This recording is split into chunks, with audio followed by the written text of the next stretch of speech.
2020 թվականի Արցախյան 44 օրյա պատերազմի կրած աղետալի պարտությունից դրան հաջորդած ադրբեջանական ներխուժումներից եւ Արցախի լիակատար հայաթափումից հետո թվում էր, թե բանակի վերականգնումը պետք է լինի Հայաստանի Հանրապետության առաջնահերթությունը։ Փոխարենը մեր երկրում առաջ քաշվեցին մի շարք նախաձեռնություններ, որոնց նպատակը փորձագետների դիտարկմամբ բանակի լուծարումն է։ Ամիսներ առաջ իշխանությունն առաջարկում էր խոշոր գումար վճարել դիմաց բանակում 1 կամ 4 ամիս ծառայել, սակայն հանրային ճնշման ներքո այս նախագիծը չընդունվեց։ Վերջերս էլ Իդրավտեեմում մի նախագիծ է դրվել շրջանառության մեջ, որով առաջարկում է պարտադիր զինվորական ծառայության ժամկետը դարձնել 1.5 տարի։ Նախորդին էլ անվտանգային միջազգային համաժողովի ընթացքում Նիկոլ Փաշինյանը հայտարարել է, որ երբ բանակն է անվտանգության ապահովման թիվ 1 գործիքը, դա նշանակում է, որ դու չունես անվտանգություն։ Ըստ Փաշինյանի, բանակը այս շարքում պետք է վերջին գործիքը լինի։ Օրագիր Նյուզի հետ զրույցում ռազմական փորձագետ Պահեստազորի գնդապետ Հայկ Նահապետյան Նիկոլ Փաշինյանի հայտարարությունը հիմարություն որակեց, նշելով, որ պատերազմող երկրում անվտանգության ապահովման թիվ 1 գործիքը ոչ թե բանակն է, այլ զինված ուժերը։ Փորձագետի խոսքով բանակը զինված ուժերի էլեմենտներից մեկն է, տարածքային ամբողջականության ապահովման թիվ 1 գործիքը։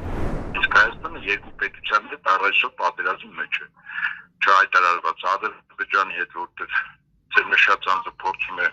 այսպես կոչված խաղաղության համաձայնագիր ստորագրել։ Հետաբար մենք պատերազմի մեջ ենք, որ խաղաղության համաձայնագիրը ստորագրել։ Եվ երկրորդ Թուրքիայի 93 թվականին, երբ Թուրքիան Հայաստան նկատմամբ կիրառեց պատերազմի էլեմենտ, տնտեսական շրջապատ։ Ցանկացած երկրում, որտեղ ինքը պատերազմի մեջ է, հայտարարված պատերազմի մեջ է, թե ոչ հայտարարված, թիվ 1 երաշխավորը բանակն է։ Իսկ ինչու է նման բան ասում, բանակը վերջին գործիքն է, որտեղ բանակը լուծարելու է տանում։ Այսինքն ռեսուրսները, ֆինանսական, մարդկային, տեխնիկական, ողջույնի թիվ 1 երաշխավոր կանչին, ինքը չի ուղղելու, ասում է վերջինն է։ Նահապետյանը համոզված է, որ վերոնշյալ պետությունների պահանջով Փաշինյանը բանակը տանում է լուծարման։ Նա հենց տրամաբանության մաս է համարում ժամկետային զինծառայողների գումարի դիմաց բանակից ազատվելու սկանդալային օրինագիծը, որը չընդունվեց, ինչպես նաև պարտադիր զինծառայության ժամկետը 6 ամսով կրճատելու մտադրությունը։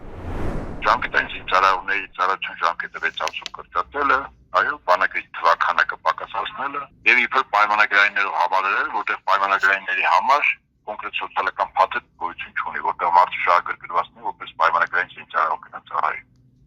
Բանակը տանում է լուծարման, ցանկացած ծիսի լուծարման երկու ձև կա, հրամանով փակվում է եւ արժանավար գործընթաց է տանում, որ հետո վերջին հաշվով ասի 5-10 հազարանոց բանակը չի կարող Ադրբեջանի 100 հազարանոց բանակի դեմ կռվել։ Ուստի Ադրբեջանը մենք ցանկացած բան պետք է կյանքի կոչենք։ Դրան տանում ու վերջ։ Նահապետյանը հավելում է, Նիկոլ Փաշինյանը վերջնարդյունքում ձգտում է ունենալ 5 հազարանոց բանակ եւ 30-ից 40 հազարանոց ոստիկանություն, որպեսզի անվերապահորեն կատարի թշնամու բոլոր պահանջները։